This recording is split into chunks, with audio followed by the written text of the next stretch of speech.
Ok, alors Daphné, si je te dis Jésus est-il réincarné sans rien forcer, accède à l'information, qu'est-ce qui vient? Qu'est-ce que tu perçois? Qu'est-ce que tu ressens? Ça me dit, il est en chacun de nous. Une partie de lui est en chacun de nous. Et c'est en ça qu'on parle de réincarnation de Jésus, que nous sommes tous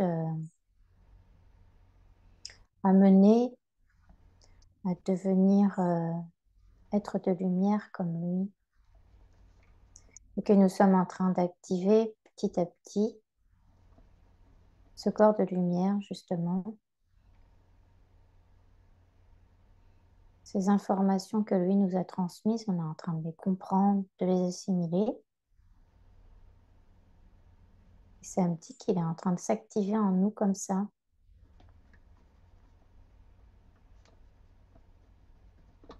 Alors ça me donne l'image d'un petit enfant ouais, comme d'un enfant intérieur qui s'éveille en nous. C'est ça en fait, c'est sa présence, ses informations, ce qu'il est, ce qu'il diffuse, on l'a en chacun de nous. Et c'est ça qu'on est en train de commencer à incarner. Toute cette lumière, cette douceur, cet amour. En disant ça, j'ai mon chakra coronal là, qui s'agite. Ça me parle de la connexion avec notre divinité. Ça montre vraiment justement ces informations qui viennent de la source. Ça me dit de votre source, qui, euh, qui passe en nous pour réveiller ce Jésus intérieur en nous. Réveiller son Jésus intérieur. J'adore. C'est beau. Alors quand tu dis... alors, je te laisse continuer, je te poserai des questions après, vas-y. Je te laisse dérouler hein, ce qui vient. Et alors, dans toujours cette image-là de la connexion qui se fait avec le ciel et nous, je vois aussi, je dirais, l'avatar de Jésus. Je, là, je vois la représentation de lui avec les cheveux longs habillé en blanc, qui flotte en fait. Il flotte comme s'il était justement entre le ciel et la terre. Il n'est pas ici, il n'est pas là-bas, il est entre les deux pour faire le pont, pour nous accompagner. C'est diffuser son énergie sur la planète. Donc il est là sans être là.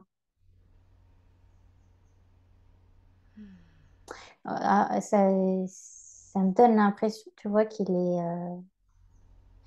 est descendu, qu'il s'est un peu plus manifesté dans les énergies enfin, sur notre planète pour nous aider à ça. Mais qu'il n'est pas, j'allais dire virtuel, c'est pas le terme, il n'est pas corps de chair, hein, il est toujours corps de lumière. Hmm. Ça me dit qu'il peut, c'est comme s'il pouvait pas revenir de toute façon, que son intensité lumineuse lui permettait pas de revenir lui être de chair ici, quoi. C'est-à-dire il a trop upgradé, il est trop lumière pour redescendre dans un corps de chair, c'est ça? C'est ça que ça me dit. Il a ascensionné finalement, il a terminé la boucle est bouclée pour lui. Voilà. Et Donc donc, il peut être là juste en corps de lumière pour nous, en énergie, en présence énergétique. donc en quelques mots, la religion, on parle de religion là ou pas du tout? Pas du tout. Alors ce Jésus, qui est-il? ce grand hacker de la matrice. Donc tu disais qu'il voulait nous montrer le chemin. Donc il est là pour nous montrer comment hacker la matrice à notre tour. C'est ça? Tu disais qu'il faisait l'intermédiaire entre les deux? Bah, tu vois, plus d'extérieur de matrice, ça me parle plutôt d'intériorité, de juste nous retrouver ce que nous sommes au fond de nous, de cette divinité, de cette lumière qu'on a en nous. Donc, de laisser l'extérieur où il est, là, la matrice, même pas lieu d'être ici, d'après ce que je perçois, enfin, dans cette explication, c'est vraiment juste soi, un retour à soi. Mais justement, c'est bien en découvrant son corps de lumière qu'on transcende la matrice finalement. C'est une résultante. On va pas le voir Exact. comme ça, mais c'est une conséquence. Oui, oui, Est-ce que c'est bien ça qui lui est arrivé à Jésus? À Jésus l'homme, si je puis dire. c'est ça. Ça me dit que son chemin a été compliqué et douloureux, physiquement, et ça me parle d'émotion, ça me parle d'un chemin pavé de ronces, quoi. Mais que c'est ça, en fait. C'est le cas de le dire. Pardon. C'était justement ça pour tracer le chemin. Hmm. Bah, et comme pour enlever ces ronces, justement, pour nous montrer, nous guider, pour savoir nous dépêtrer ça montre vraiment toutes ces carapaces, tout ce qu'on a mis sur nous, comme si on avait besoin de tout faire exploser pour vraiment retrouver l'essentiel en nous et suivre son chemin.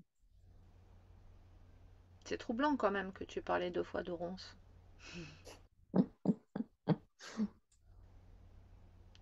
Alors, Jésus, lui, quand il s'est incarné, est-ce qu'il avait quelque chose de particulier déjà au moment de son incarnation? Regarde. Est-ce que Il c'était était déjà très lumineux, en fait. Il avait une sagesse un peu perturbante je le vois petit garçon, là, pour son âge. Il était vraiment très lumineux, oui. Alors, du coup, je l'ai vu dans son tout petit, là, on appelle ça, en mailloté. Et j'ai vu qu'il diffusait une lumière qui se reliait aux étoiles. Du coup, ça me parle de l'étoile du berger. Qu'est-ce qui s'est passé pour lui justement quand il s'est incarné? Euh, Est-ce que est-ce qu'il est passé au travers du voile de l'oubli? Pour lui, ça l'a pas impacté. Il a toujours su qu'il était lumière, euh, enfant de Dieu, comme nous tous, Dieu au sens la source, encore une fois. Est-ce que c'est ça qui s'est passé pour lui? Et voilà, pourquoi lui, il a jamais oublié ça? Il est arrivé en sachant exactement qui il était. Il est justement venu pour ça. Il y avait besoin de quelqu'un, d'un premier samedi, d'un pilier de sagesse avec les informations nécessaires à l'évolution de l'humanité. Donc c'est pour ça qu'il a apporté tout son savoir qu'il est passé entre les mailles du filet, du voile de l'oubli, Hmm. pour pouvoir incarner la lumière divine, la réalité de ce qu'est un être humain, une lumière dans un corps. Être humain, une lumière dans un corps. C'est une superbe définition, magnifique. Merci beaucoup. Et justement, est-ce qu'il a eu d'autres incarnations avant celle que l'on connaît, qui s'est terminée il y a 2022 ans?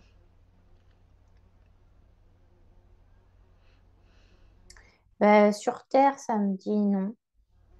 Ailleurs, oui, mais pas sur Terre. C'était sa première fois.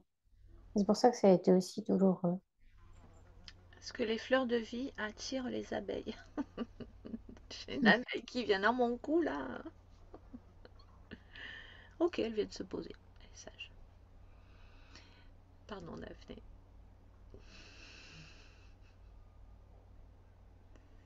Donc il y a eu d'autres incarnations, mais pas sur Terre, c'est ça? c'est ça. Est-ce que toutes ces incarnations ont eu le même but? Non, il avait aussi une évolution à faire. Il est allé tester d'autres états d'être, ça me dit, d'autres façons d'être pour sa propre évolution. Et pour nous amener aussi finalement plus d'informations. Alors de quelle manière concrètement aujourd'hui il agit en nous? Tu disais qu'il était en chacun de nous finalement. De quelle manière il nous aide ou il peut nous aider à franchir, à franchir quoi d'ailleurs? Franchir cette évolution, à découvrir notre vérité, c'est ce que tu disais, notre être. Ça me dit qu'en se connectant à son énergie, ça nous permet déjà de sentir un réconfort, de l'amour, une protection, un espoir pour avancer. Et ça nous permet d'avoir accès justement à ce savoir au fur et à mesure, de comprendre ces messages déjà et de pouvoir les mettre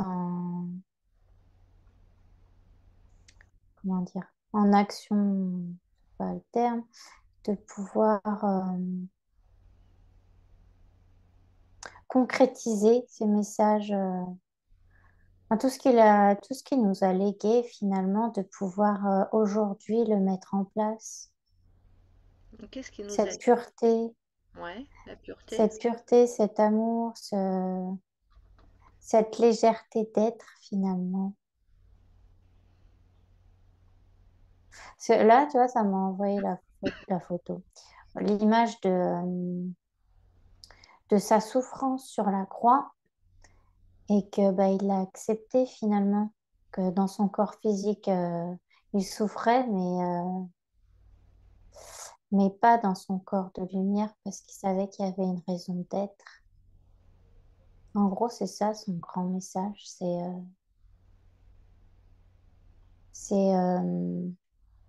vous savez bien que tout ça, ça a un but beaucoup plus grand, toutes vos souffrances, toutes vos épreuves. Est-ce que, regarde, c'est un moment où, bon, c'est un peu délicat d'aller voir ça, mais est-ce que c'est une façon de nous montrer que dans la souffrance, on peut se dissocier, comme tu dis, qu'on n'est pas ce corps, qu'on n'est pas que ce corps, comme par exemple les opérations qui ont lieu sous hypnose et pas sous anesthésie, simplement sous hypnose, c'est une façon de se dissocier de ce corps. Si on est dissocié de ce corps, il ne nous concerne plus, donc on n'a plus de souffrance. Est-ce que c'est ça, lui, il était capable de le faire? C'est ça. Alors samedi, c'est un petit peu plus subtil que ça. Avec mes gros sabots. Non, parce qu'il y a une histoire de compréhension qui n'est pas négligeable. Comment dire ça? C'est ça, tu vois, ça me parle du mot philosophie. C'est une philosophie de vie, de réussir à être présent dans sa vie, mais en gardant cette légèreté d'être et de voir à un niveau au-delà, comme tu dis, quand on est dissocié, que tout ça, finalement, samedi, ce n'est qu'un jeu. Même si le jeu n'est pas si amusant parfois, mais justement, il faut réussir à voir de bien plus haut pour ne garder que l'essentiel, que l'apprentissage pour son cheminement.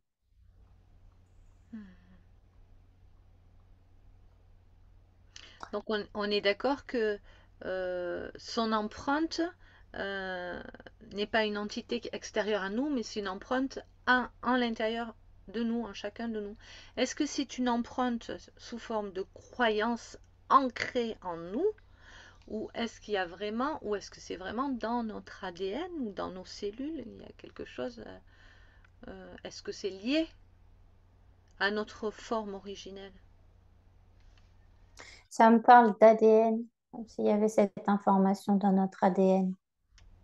Et alors, quand tu as parlé de croyance, ça m'a dit qu'évidemment, la croyance augmentée permettait d'amplifier ce phénomène d'information, comment dire ça? Assez complexe avec des mots. Donc, on a ces informations en nous, mais la croyance permet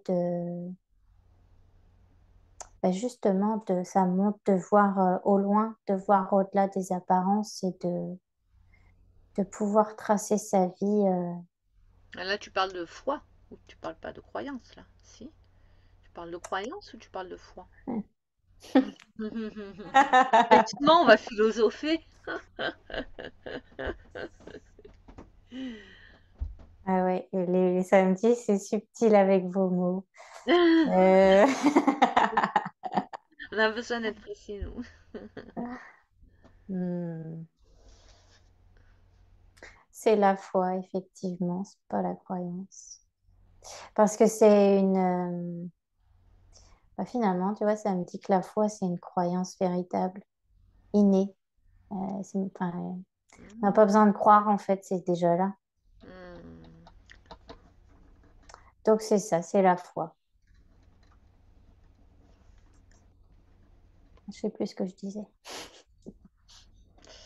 Que cette foi, elle amplifiait le phénomène, en fait. Elle amplifiait l'information qu'on le recevait, qui nous était transmise dans nos cellules, finalement. Oui, c'est ça.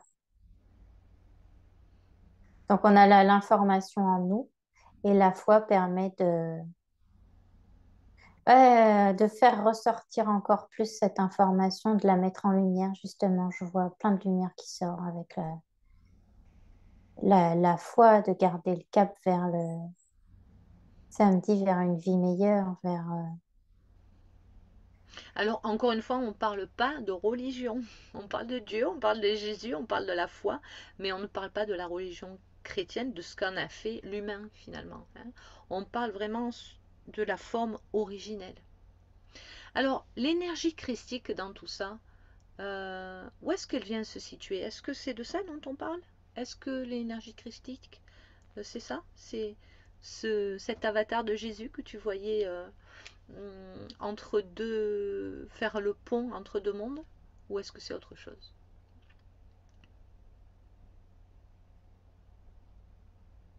Eh ben, encore une fois, c'est une question ça joue sur les mots et ça me dit, c'est ramener cette lumière, ce monde divin en nous. En fait, il est déjà, mais c'est l'activer finalement, depuis nous.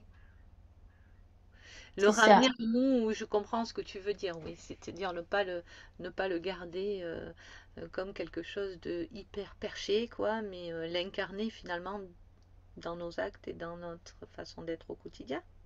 c'est ça. Et d'en avoir conscience, Hmm. réellement. Ça, en fait, c'est pour ça que ça m'a amené cette image de ramener, là, ça me montre de prendre de la lumière comme si on s'allumait de l'intérieur, en ayant conscience qu'elle est là, toujours avec la foi et en ayant compris les épreuves de nos vies, en évoluant, en ayant plus de sagesse finalement. Euh, et ça permet d'incarner cette lumière en nous, cette énergie christique. Et alors justement, ça m'évoque la transparence. Quand je dis énergie christique, là, ça m'a montré la transparence. Comme si c'était une question de vérité, de la vérité de qui nous sommes, ce que nous sommes, de cette lumière dans un corps. Et finalement, originellement, juste une lumière.